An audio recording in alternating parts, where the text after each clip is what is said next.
पहले पत्रकार, फिर एक आंदोलनकारी, फिर नेता आप और अब नेता बीजेपी। जी हाँ, मैं बात कर रही हूँ शाज़िया इल्मी की। आज हम बात करेंगे किन कारणों से उन्होंने छोड़ा आप और बीजेपी में अब किस जगह को वो टटोलने के लिए आई हैं या आगे उनके क्या प्लान्स हैं। शाज़िया, आप बहुत स्वागत है एबीपी न्यूज़ पे। सबसे पहले मैं आपसे ये जानना चाहूँगी, क्या रीजंस रहे जिसकी वजह से आपने आपको छोड़ा? देखिए, मैं आप पार्टी का हिस्सा बनी, फाउंडिंग मेंबर थी बल्कि, और आप उपस्थित एक आंदोलन की। और वो आंदोलन में जब हमने लिया तो सबसे ज्यादा हमने यूपीए सरकार के खिलाफ आवाज उठाई। बल्कि लोग कहते थे बीजेपी प्रायोजित है आप लोगों, मैं आप ही के स्टूडियो में आती थी और इस बात को डिफेंड करती थी। अगर मेरा मन होता या कोई मौका परस्ती होती मुझ में, तो मैं क्यों सारी पार्टियों के अगेंस्ट बोल रही होती।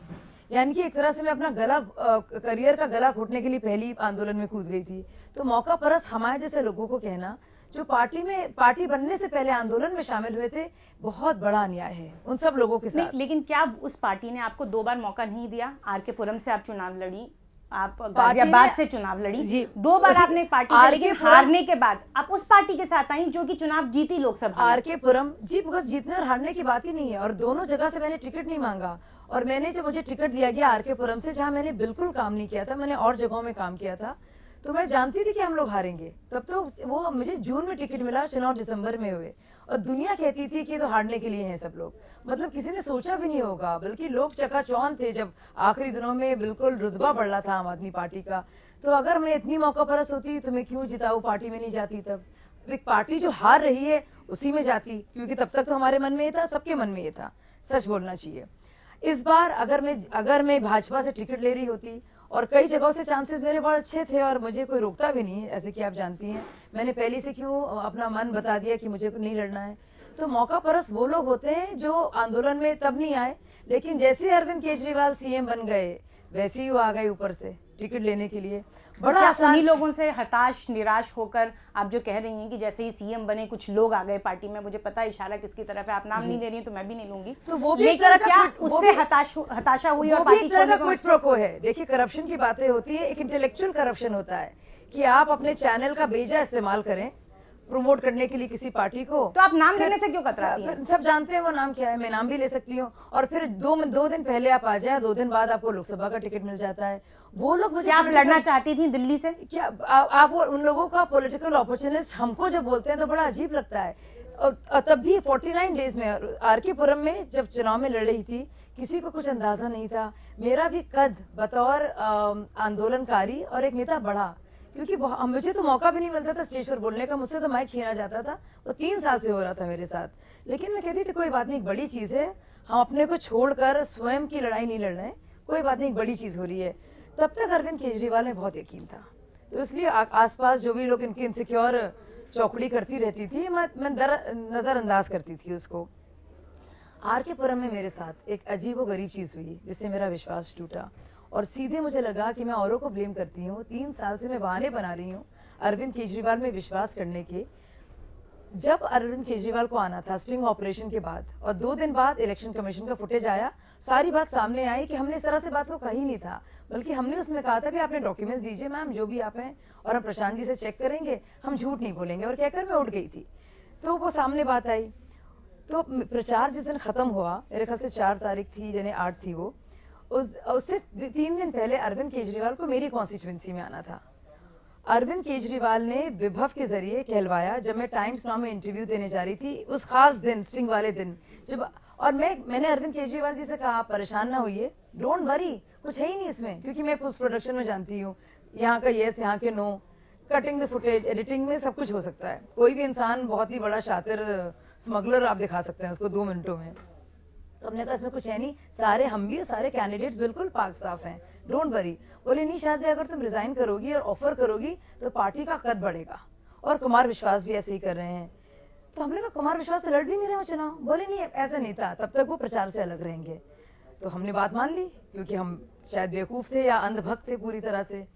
इतना मैं पूरी तरह से यकीन रखती थी, और ये मेरी बेवकूफ़ी अब मैं सोचती हूँ, खैर कभी कभी बेवकूफ़ बनना जरूरी होता है। तो हमने ये कह दिया। उसके बाद आप इतने दिनों तक गाजियाबाद से भी आपने लोकसभा चुनाव लड़ा, आखिर क्यों? बिल्कुल, और मैं बताती हूँ कि मेरा विश्वास कब से टूटा। और उसके बाद जिस दिन से प्रचार तो, और मैंने कुमार को फोन किया और पता लगा कि कुमार तो कोई ऐसी पेशकश भी नहीं कर रहा था, तो एक तरह से खेल हुआ। फिर भी मैं चुप रही। अरविंद आई नहीं, अरविंद ने कहा मेरी तबीयत खराब है। एक तो वो फोन उन्होंने लेना मेरा बंद कर दिया था तब से अब तक। और वही अरविंद केजरीवाल जो मेरे पुराने साथी थे, आपको याद है अन्ना हजारे आंदोलन के दिन जब हम लोग ने साथ साथ गुजारे हैं, सारे पत्रकार जानते होंगे कि मेरा थोड़ा बहुत उसमें योगदान तो था ही, खैर। और वो उन्होंने मेरे फोन लेना ही बंद कर दिया। और एक फीलिंग थी कि सिर्फ अरविंद केजरीवाल, उनके 2-3 करीबी, उन्हीं को हर जगह, चाहे फेसबुक हो या ट्विटर हो, उन्हीं को डिफेंड किया जाए, कुछ लोगों को अलग रखा जाए। इसके प्रमाण बहुत मिलने लगे। जिस दिन उनको आना 8 था, महीने लगे आपको 8 महीने प्रचार- लगे माइंड मेकअप करने में। मैंने मई में रिजाइन किया है। आपने ये वाकया इलेक्शन बताया के बाद, इलेक्शंस, हाँ। नहीं उसके बाद ही बहुत सारी चीजें हुई। तब तक मैंने सोचा कि शायद मेरी ऐसी सोच होगी, मुझे यकीन नहीं था पूरी तरह से कि ऐसा हो सकता है। मैं आपको बताती हूँ। उसके बाद जब ये स्टिंग ऑपरेशन के बाद जब अरविंद को आना था और इलेक्शन कमीशन में सारी बात तय हो गई थी, निकल के आ गया था रॉ फुटेज, उस दिन आए नहीं। उन्होंने कहा उनकी तबीयत खराब है, लेकिन वो दिखाई दिए उसी दिन। कैंटोनमेंट, आप जानते हैं आर के पुरम की कॉन्स्टिट्यूएंसी और कैंटोनमेंट जो दिल्ली के बाहर के लोग हैं उनको बताइएगा आपके बिल्कुल सटे हुए हैं, और सरोजनी नगर। तबीयत खराब थी मेरे आने के लिए, और एक माहौल बना दिया गया कि वो तो लड़ेगी नहीं, और मैं 326 से 24 वोट से हारी। मुझे लगा कोई बात नहीं, मेरी पार्टी जीती है, मैं हर जगह से जीती हूँ। उसके बाद से हर एक मीटिंग से मेरा आना ही बंद हो गया। मुझे बुलाया ही नहीं जाता था। मुझे समझ में नहीं आ रहा था क्या हुआ, मैंने ऐसा किया क्या है। और मैं बात बार बार करती थी प्रशांत जी से और सबसे, लेकिन कुछ समझ में नहीं आता था। फिर 49 डेज तक, बिलीव मी सरोज, ये महिला सिक्योरिटी फोर्स के कमांडो की बात करते हैं, मैंने पूरा इसका एक पूरा प्लान था।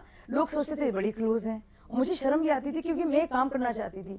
मैंने ये तक कहा कि मैं राखी बिल्डान के अंडर काम करने को तैयार हूँ, मुझे कोई इसमें दिक्कत नहीं है। वो क्योंकि मंत्री थी कि वुमेन्स ऐप का एप्लीकेशन था एक, जो हम अप्लाई करना चाहते थे, हमें फ्री में मिल रहा था कुछ टेक्नोलॉजी कंपनी से, उससे महिलाओं का फायदा होता। वो मिलने तक के लिए अरविंद के पास टाइम नहीं था। अरविंद जी मिले रायबरेली की, उन्होंने बात की। हमने कहा हमें वहां से नहीं लड़ना। हमने कहा अगर आप कहीं से लड़वाना चाहते हैं, बहुत से लोग दिल्ली के लिए कह रहे हैं हम यहीं आर के पुरम से लड़े हैं, हमारे लिए ज्यादा अच्छा होगा। उसमें क्या क्या खेल हुए हैं वो तो खैर अंदर की बात है, लेकिन मुझे सब बातें पता है कि कैसे मेरा नाम एंड में हटाकर प्रोफेसर आनंद कुमार का नाम आया और सिलेक्टिव लीक एक हो गई पार्टी उनके खास सिपह सलार के थ्रू अरविंद के। और गाजियाबाद में क्या कुछ नहीं हुआ है, मतलब इंटरनल सैबोटाज। मैं तो कहूंगी भाजपा, सपा, बसपा के वॉलंटियर्स और नेताओं ने ज्यादा इज्जत दिखाई है, बजाय मनीष सिसोदिया के रिश्तेदार पूरे तरह से गाजियाबाद लोकसभा पर हावी हैं। और शायद यही रीजन रहा कि अब आपने क्विट करने के बाद भाजपा को सबसे ज्यादा तरजीह दी और भाजपा जो जी, भाजपा हुकूमत में इस वक्त है। भाजपा के पास बहुत क्लियर एजेंडा है। एक भी केस करप्शन का भाजपा के अगेंस्ट और उनके टॉप लेवल से नहीं आया है। नरेंद्र मोदी जी की बहुत सारी बातें उन्होंने पहले तो चौंकाया, क्योंकि मेरी भी एक भावना थी, और मैं बिल्कुल आप खुद जानती हैं और मैं खुलकर बोली हूँ इस बात को। लेकिन आपने जिनके साथ पहले काम किया, अरविंद केजरीवाल, उन्होंने अभी बीते दिनों सबसे ज्यादा अगर किसी पर कुठाराघात किया है तो वो है बीजेपी के प्रदेश अध्यक्ष सतीश उपाध्याय पर। और उन्होंने कहा करप्शन का केस तो उन्होंने साफ नहीं कहा, लेकिन कहा मीटर लगाने और निकालने, रिप्लेसमेंट की उनकी एजेंसी है, और ये बताया कि ये कैसे ऑडिट कराएंगे। इस पूरे उनके जो आरोप है उसको कैसे देखती हैं? देखिए, बड़ा कन्वीनियंट है। जब शीला दीक्षित से लड़ाई थी विधानसभा की, तो कांग्रेस सबसे बुरी पार्टी थी। शीला दीक्षित मतलब झूठों का पुलिंदा थी, लेकिन जैसे ही उनका समर्थन लिया, उसी पार्टी के साथ समर्थन लिया, उनके खिलाफ कोई पेशकश, कोई केस नहीं निकले। लेकिन तब आपने भी तो आवाज नहीं उठाई। बिल्कुल नहीं उठाई मैंने, मैं यकीन करती थी, मैं उनके साथ थी, और मुझे अपना मन बदलने का पूरा हक है। लोग शादी करते हैं और लोग सोचते हैं कि जो मेरा पति है, पत्नी है, लोग जिंदगी भर साथ रहेंगे, लेकिन कुछ ऐसे हालात होते हैं और 6 साल बाद लगता है डिवोर्स होती है। भाइयों के रिश्ते टूटते हैं, दोस्तों के रिश्ते टूटते हैं। जो आपके व्यूज थे किसी देश के बारे में, किसी सोच के बारे में, फिलॉसफी के बारे में बदलते थे। मैं तो बहुत कट्टर सोशलिस्ट थी एक जमाने में, और मुझे चिढ़ है उससे। मुझे लगता है कि ये तो लोगों को बेवकूफ बनाने का तरीका है। अब बात करते हैं किरण बेदी की। आपने एक जमाने में किरण बेदी के साथ आंदोलन में हिस्सेदारी की जी। फिर आप दोनों के रास्ते थोड़े अलग हो गए, उसके बाद आप पार्टी में आ गई, वो पार्टी से बाहर थी। लेकिन आज उन्हीं किरण बेदी के नेतृत्व में दिल्ली में बीजेपी चुनाव लड़ रही है और आप उसी बीजेपी में आप शामिल हुई हैं। अब दोनों वापस कैसे मिलेंगे? दोनों मिल गए हैं वापस। हमारी लगातार बात होती रही किरण जी से, हमारा बहुत अच्छा साथ गुजरा है। कुछ ऐसी चीज हुई थी उस टाइम भी, आईसी जब टीम अन्ना थी कोर कमेटी में, वही सब पुराने षड्यंत्रबाजी, वही कुछ इनसिक्योर लोग कि शाजियान आगे बढ़ जाए, बस हम ही रहें आसपास, वो सब सारे तरीके चलते रहते थे। तब भी मैंने आवाज नहीं उठाई, मुझे लगता था बहुत छोटी चीज है, ये लोग इनसिक्योर हैं, चलो आगे बढ़े, ये अपना फोटो हर जगह चाहते हैं। मनीष सिसोदिया आए, वो चलिए वो हावी रहना चाहते हैं अरविंद केजरीवाल पर, तो वो करें। तो इस तरह से मामला चलता रहा। आज शांति भूषण जी का भी एक लेटेस्ट बयान आया, आपने भी शायद सुना होगा, जिन्होंने 2 करोड़ रुपए चंदा दिया पार्टी को, आज वो इस तरह से बोल रहे हैं। बिल्कुल, तो एक पार्टी के जो भीष्म पितामह थे वो सवाल उठा रहे हैं। तो ठीक है, अरविंद केजरीवाल अर्जुन जरूर होंगे आम आदमी पार्टी के, लेकिन एक भीष्म पितामह भी तो है, और साथी भी तो हैं, और योद्धा भी तो हैं, उनका भी तो आदर किया जाए, उनको भी साथ लेके चला जाए। ये किस तरह की तानाशाही है, या अपने दोस्तों के लिए ये सारा की सारी क्रांति, पूरा मूवमेंट, सारा चंदा, पूरे देश की एक समझिए एक जो चिंगारी जो तब्दील हुई थी एक आग में, एक शानदार मशाल में, ये सब किस लिए है कि अरविंद केजरीवाल बन जाएं सीएम, मनीष सिसोदिया बन जाएं शिक्षा मंत्री। तो मतलब सिर्फ इसीलिए हो रहा है ये सब। लेकिन जब उसी आंदोलनकारी, जिसको आप कहते हैं चिराग से वो आग बन गई, उसको अराजक कहते हैं अगर देश के प्रधानमंत्री, तो वो अराजक शब्द क्या आपके लिए इस्तेमाल नहीं हुआ? आप सरोज जी ये जो बात कह रही हैं, मैं आपको 2 प्रमाण देती हूँ, मैं हर चीज प्रमाण के साथ बोलती हूँ। आपको याद होगा खिड़की एक्सटेंशन में जब पूरा वाकया हुआ था, सोमनाथ भारती जी का जो मामला था, उसके बाद एक बहुत बड़ा धरना प्रदर्शन हुआ था। आपको याद होगा सरोज जी कि सिर्फ एक इंसान पूरे आम आदमी पार्टी में एनईसी से या एक बतौर कार्यकर्ता, वो मैं थी, मैं उसमें नहीं गई थी। मेरे तब से जो है विचार में मतभेद रहा है, मैंने कहा मैं नहीं करूंगी।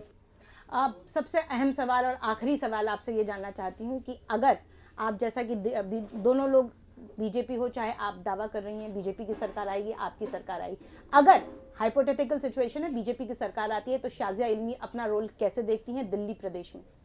दिल्ली प्रदेश में पूरी स्ट्रैटेजी को देखकर, कैंपेन को लेकर, मैनिफेस्टो को लेकर मेरे पास बहुत सारे काम हैं।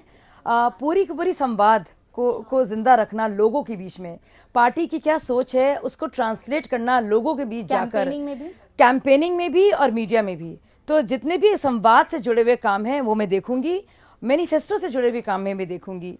कुछ चीजें हैं, डिपार्टमेंट्स हैं कि उसमें इम्प्लीमेंटेशन जी पोस्ट उसको लेकर भी, और कुछ 2-3 डिपार्टमेंट्स में सेंटर में जिसमें जो मेरे इंटरेस्ट हैं, उसमें बिना किसी पद के सिर्फ एक कार्यकर्ता के तौर पर, एक इंटरेस्ट के तौर पर, एक अर्बन डेवलपमेंट का है, कुछ चीज़ों में मुझे इंटरेस्ट है उसमें, तो मैं उस तरह की चीज़ों में पॉलिसी में काम कर रही हूँ और मैं करती रहूंगी। बहुत बहुत शुक्रिया शाजिया आपका एबीपी न्यूज़ से बात करने के लिए। तो आपने सुना, आहत आपसे हैं शाजिया और इसलिए थामा है उन्होंने बीजेपी का दामन। Saroj Singh, ABP news, Delhi.